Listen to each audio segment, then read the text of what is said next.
Good morning.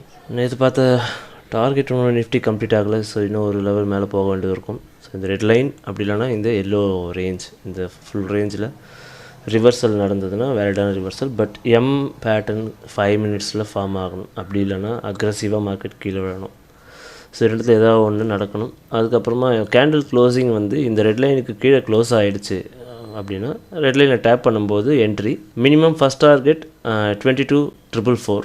Second target அதுக்கு அப்படியே கீழே வந்துகிட்டே இருக்கும், 400 இருக்குது. அதுக்கு அடுத்த டார்கெட் 350 உடச்சிது அப்படின்னா திரும்பவும் செல் எடுத்துகிட்டு அப்படியே ஹோல்டே பண்ணலாம் இந்த லோ வரைக்கும்.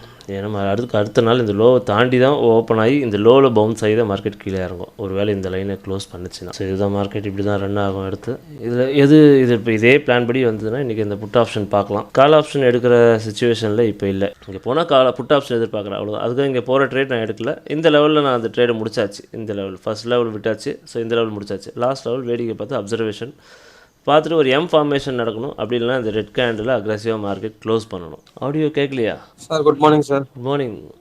நான் பேசுறது உள்ள கேட்டுச்சா? கேட்டுச்சிங்க சார். சுபாஷ் சந்திரபோஸ் அவர் நாட் ஒர்க்கிங்னு போட்டிருக்காரு. அண்ணா வந்துருச்சுங்கண்ணா. ஃபர்ஸ்ட் கேட்க வந்துருச்சுங்க. இல்லை ஃபஸ்ட்டு நான் வெறும் மவுஸை மூவ் பண்ணியிருந்திருப்பேன். அப்போ ஏதாவது ஒர்க் பண்ணிட்டு அதை பார்த்துட்டு நீங்கள் நான் பேசவே இல்லை. நான்